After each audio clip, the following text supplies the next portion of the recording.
Well, when we hear the words of verse 21, for me to live is Christ and to die is gain, we may be tempted to dismiss that actually as the bravado of someone who's trying to ramp up people's enthusiasm. We may be tempted to think of it along the same line as Patrick Henry's famous, give me liberty or give me death. We sort of understand that when people are trying to pump people up, they're prone to rhetorical excess. And so we can sometimes dismiss Paul's attitude or words like that. Oh, he's just trying to encourage us to pump us up. When we talk about death, sometimes there's ambivalence and fear. Sometimes there's a lot of bravado, though. We try to talk ourselves out of being afraid. I was in Afghanistan when the movie 300 came out. And I remember when these soldiers would come, that before they deployed them out to their forward positions and operating posts, the powers that be know what they were doing. They would show them the movie 300. And if you've ever seen it, it's a testosterone dripping man movie. And the Spartans, I should say, are presented as almost worshiping the notion of dying. And I remember that whenever they would say something that pointed to them longing to die in battle, all these young infantry soldiers would just, the whole place was just in an uproar with them just, They were being pumped up. Fast forward a few weeks, and I would go out and visit them at their forward operating base, and after getting shelled a few times, and after getting fired on a few times, the bravado was gone. Bravado does not comfort you when the going gets tough. Have you ever seen someone who talked the talk and walked the walk in regards to their attitude and their sincerity? And so when they say something, you are getting a glimpse into their soul. It's inspiring. And here in these words, Paul is not simply giving us bravado. We've seen that he is sharing with us his passion. His passion is to make Christ look great, whether he lives or whether he dies. Last week we looked at what it means to say for us to live as Christ. Today we're going to see what does it look like to honor Christ by our death. What does it look like to honor Christ by our death? We are all aware that you can live in such a way that you bring glory to Jesus. But did you know that you can die in such a way that you bring glory to Jesus? In 1936, John and Betty Stam were martyred in China. You can read their story, it's famous. In 1956, Jim Elliot, Nate Saint, and his other peers were martyred in Ecuador.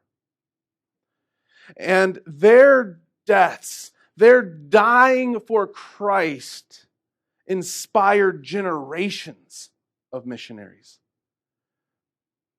Recently, we saw Coptic Christians martyred by ISIS. And I don't know about you, but when I see someone or hear of someone who lays down their life for Jesus, yes, there's a part of me on the human side that's angered at the injustice of it. But there's a part of me that swells with pride that people testified to the sovereign goodness of Jesus and were willing to pay it with their blood.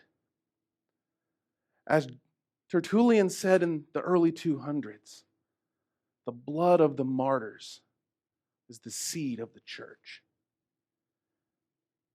When we die well, we make Jesus look supremely satisfying.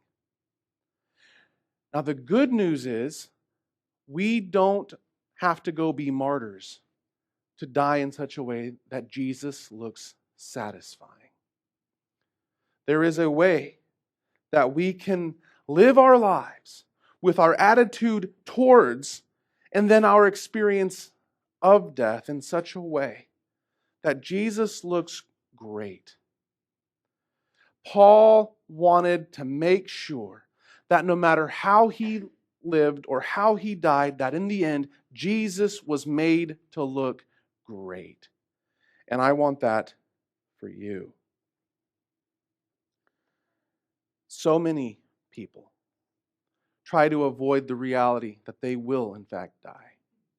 I remember working the oncology ward, and so many people were on terminal sentences, basically. And so many people were just in utter denial.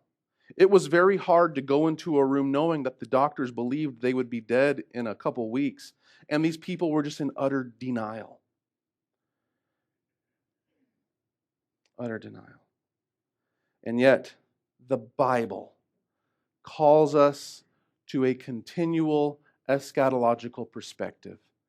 In 2 Corinthians 5, we see Paul's clear understanding that we will all stand before Christ.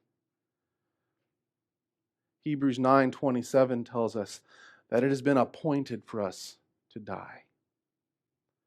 And so, following the Puritans, in a very real sense, my job is to help you prepare to die. You will stand before Jesus, and I want you to be ready.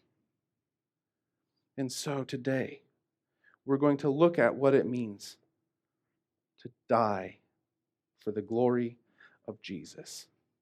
All right. In verse 20, if you look with me, you see that it says that his passion is that Christ would be glorified in his body, whether by life or by death. Okay, what does it mean for him to say, in my body? Well, it means the Paul that people can see and hear. He's not talking about his inner thought life that no one can witness.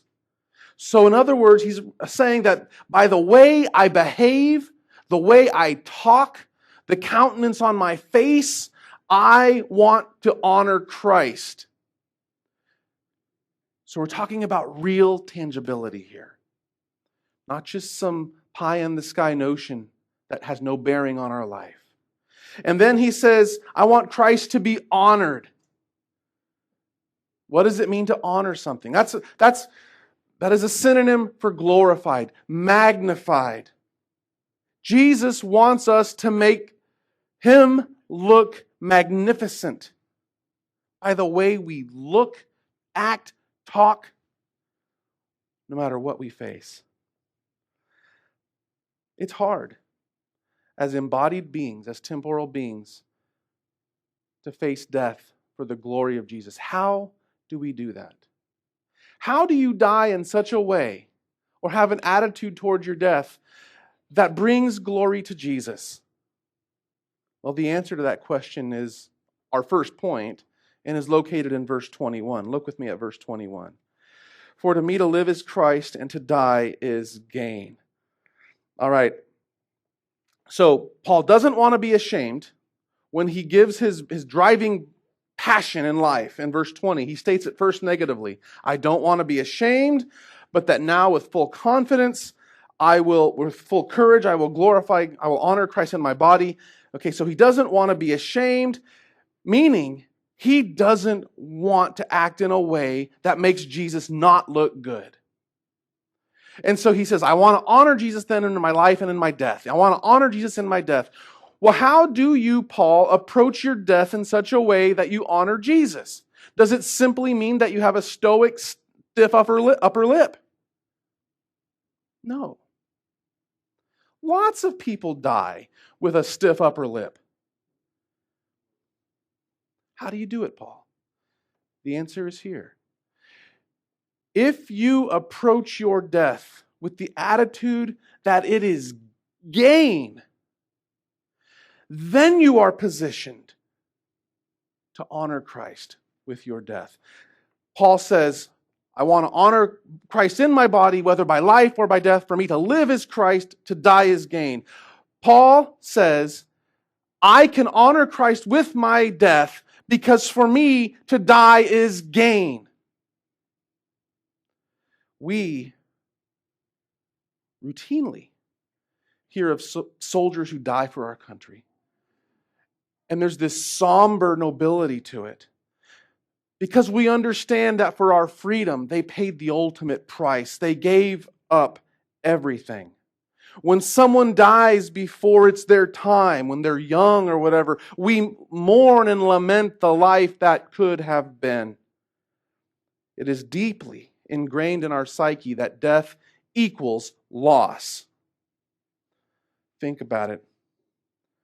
We're often taught that the highest good you can pursue is to stay alive. You can see the change in our culture if you just survey the arts, whether it's literature or film.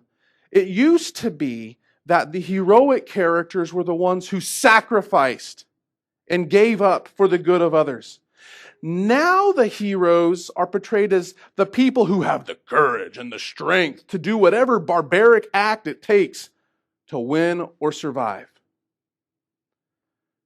We are deeply, deeply committed to the notion that I need to stay alive because if I die, I lose everything.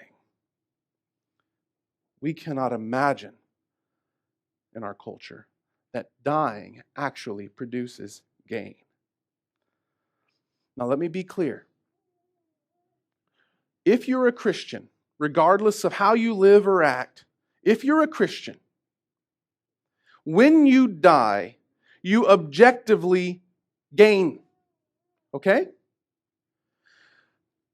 But if you experience your death as gain, then you make Jesus look supremely satisfying. Because so many experience their death not as gain, but as loss. In my ministry, I've seen a number of people die under various circumstances.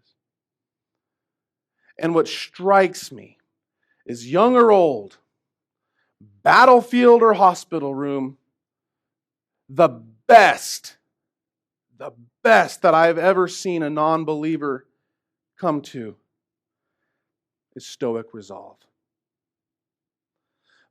The best that I've seen a non-believer demonstrate is the resolve to die not crying, not complaining.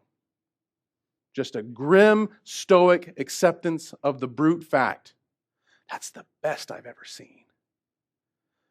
And of course it would be the best that they can do. Because for them, when they die, they have just lost everything they've ever invested their lives in. Now, they may deem that there are some causes that are worth enduring that loss, but it is still loss. It's against that backdrop of people viewing their death as the end of it, when it is so starkly remarkable then when a Christian is able to look at their death in a whole different light and say, when I die, I gain. I remember just the bleakness of the oncology ward at Walter Reed. And one day, I walked into this room, and there's this old African-American lady. She's in her early 90s. She's frail. And I walk through the door, and she's like having a one-person worship service. She's sitting there, Jesus, clapping her hands. And she says, Chaplain, the doctors told me that I'm going to die within a week. I get to see Jesus in less than a week. Ooh, Lordy, I'm ready now. And she went on to talk about how Jesus had been there through all her tough years in the segregation era, through all the turmoil in the civil rights era, just all the heartache of family and And Jesus had been there faithfully through it all, and she couldn't wait to thank him in person. I walked out of that room and I was inspired. Have you ever seen someone die well? It is glorious. And that makes Jesus look satisfying. So, if dying is gain, then simply staying alive is no longer your absolute bottom line top priority. And that frees you to love, to serve, to risk, to praise. Oh, there is a world that so desperately needs that. People are choking on despair. They are choking on the animosity they feel towards God, towards the created order. On the one level, when I see all this argument about trans this, trans that, it's angering. But on the other hand, I just feel such a deep well of pity that these people are so torn that their very identity is up for grabs. People need Jesus. And they will react defensively when you try to bring him to them. But when we live our lives with the abandon that comes from knowing the worst you can do to me is give me gain, we are freed to take those risks. And oh, what a change it will bring in our own countenance. So, Jesus is ours in faith. And when we die, we get gain. That's glorious. So you want to know how to honor Christ in death? You must approach your death as gain. If you see it as loss, then you will fight death. You will kick against it. You will beg like Shakespeare's, "My kingdom for an hour." Okay? You will risk it all just to stay alive. And people will think, whatever they were serving, it must not have satisfied. So, if you view dying as gain, you are prepared then to honor Christ with your death. But how is dying gain? How is it? The answer to that is if you look down in verse 23. We are prepared to experience dying as gain when Christ is our treasure. Okay, look down at verse 23. I am hard pressed between the two. Between the two what? Between the two choices, the two options before him, living or dying. Okay? My desire is to depart and be with Christ, for that is far better. Okay. In verse 22, he had talked about if he lives, he gets to keep doing ministry. But if he dies, he gets to depart and be with Christ. And that is far better. Okay. So, if he dies, he gets to be with Christ. And that is far better. Now, last week, I opened up by talking about the fact that people will do remarkable things to stay alive, but that people oftentimes have a problem answering the question, what are we living for? So, I ask you, what are you living for? Think about anything that you could live for. Money, fame, recognition, promotions at work, family, church, your nation,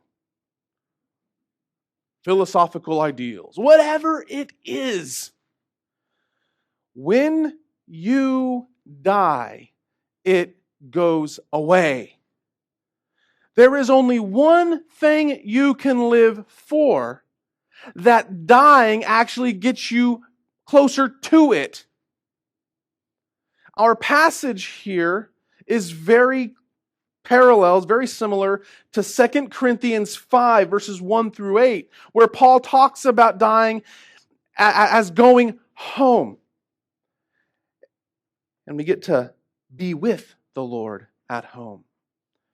So in this passage, I get to go be with Jesus, and that is far better. His whole life has been pursuing the glorification of Jesus. And if I go to heaven, I get closer to Jesus. And that is far better. Far better than what? He's not meaning far better than sitting in jail, because the alternative is to be free. Experiencing Jesus in heaven is far better than any experience of Christ and His presence and His peace and His comfort and His goodness and His mercy and His faithfulness that we can ever experience on this earth. When we enter His presence, we get unadulterated glory of Jesus right before us. And we get all the Jesus we can handle. I don't know about you, but when I live, I want Jesus to be magnified because He alone can satisfy. And when I die, I look forward to the fact that the Jesus who has satisfied me, albeit imperfectly because my sinful nature resists, will be able to give me every joy, every happiness that I could never have experienced in this world alone. And that is far, far better. So if Christ is your treasure, then when you approach dying, you see, hey, this is simply me entering into His presence. In fact, in 2 Corinthians 5, Paul refers to the dying process as actually passing into life. Talk about flipping the natural order on its head. Dying is passing into life because, as he says in verse 21, to live is Christ. So you're passing into life when you're passing into the very presence of the one who is the author of life. You will never be more alive than when you are in the presence of Jesus. That is gain.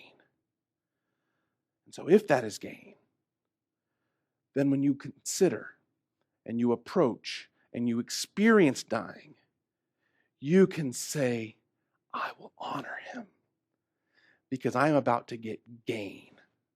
I'm about to get Christ. And that is far better than anything I can have here. Remember the famous quote by Jim Elliot. I've said it before. It is worth writing down. It is worth remembering. He is no fool. Say it with me. Who gives what he cannot keep to gain what he cannot lose. So many Christians do not experience the joy of the Lord in their living and in their dying. And I suspect it is because that Christ really isn't their treasure. What is your treasure? Here's a litmus test.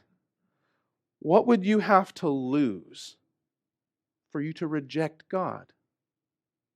Is there anything you could lose that would cause you to question God's love of you?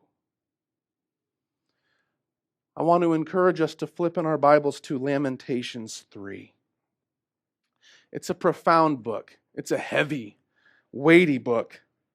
But Lamentations 3 shows what it looks like when someone's portion, someone's inheritance, someone's treasure is God Himself. Lamentations 3, specifically, we're going to look at verses 10 to 24. I'm going to read it real fast because I want you to see he's really depressed. But look what he says. He, the Lord, is a bear lying in wait for me, a lion in hiding. He turned aside my steps and tore me to pieces. He has made me desolate. He bent his bow and set me as a target for his arrow. He drove into my kidneys the arrows of his quiver. I have become the laughingstock of all peoples, the object of their taunts all day long. He has filled me with bitterness. He has sated me with wormwood. He has made my teeth grind on gravel and made me cower in ashes. My soul is bereft of peace. I have forgotten what happiness is. So I say, my endurance has perished. So has my hope in the Lord. Remember my affliction and my wanderings, the wormwood and the gall. My soul continually remembers it and is bowed down within me. But then here it changes. But this I call to mind, and therefore I have hope. The steadfast love of the Lord never ceases. His mercies never come to an end. They are new every morning. Great is your faithfulness. The Lord is my portion, says my soul. Therefore I will hope in Him. Oh, in this life, if your treasure is stuff, if you're investing in the accoutrements of this world, then Christ will not seem precious to you. We need to keep our affections on the one who will satisfy us not just for a few years, but the one who will satisfy us now and forever. We are called sojourners on this world. Abraham is held up to us as someone who, when he was in the promised land, he was looking for a heavenly city. And so he never set down roots. The only piece of turf that he ever bought was so he could bury his wife. Remember that? And he's held up for us. He was looking for the heavenly city. He didn't let himself get tied down with the things of earth. When we moved into our home, we had a bush that was too close to the driveway. And so we, with the help of the Gordons, transplanted it. And Tommy said that it was a pretty traumatic thing for the plant, and it may not, take, and well, it hasn't. So, if your roots are spread out, and if you're basically satisfied with now, you're going to resist being uprooted and planted somewhere else. Don't let your roots go too deep in this fading, wicked world. I'm not talking about becoming an isolationist. Don't hear me say that. But so often our affections are so tied to this life that really we're quite happy here, thank you very much. The concerns and cares of this world have a spiritually deadening effect. Jesus tells us as much in Matthew 13:18 when he's explaining the parable of the sower and the seed. Temporal concerns and priorities will squeeze out sensitivity to spiritual truth. I would encourage you in the face of the reality of eternity, reflect upon the temporary shortness of this life in contrast to the expanse of eternity. That's what the book of Ecclesiastes repeatedly calls us to do. Have you ever read it? Repeatedly it calls us to consider eternity. If we view dying as gain, it affects how we live, because we live our lives for the glory of Jesus in light of that eternity. So many times, maybe I'm the only one who's so morbid as to think this, but I'll be doing something, especially if I'm just doing something, if I'm just wasting my time. And I will think, I'm going to die someday. And I am right now squandering 90 minutes of my life. I will actually think that.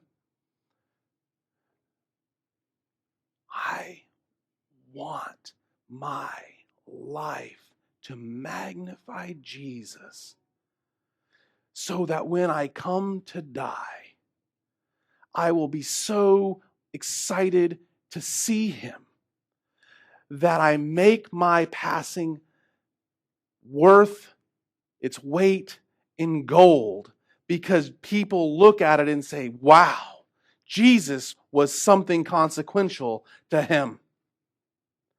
My prayer is that that would be the same for you. So, I strongly encourage you, reflect upon your life, the temporariness of this existence compared to the weight of eternity. What are you investing yourself in?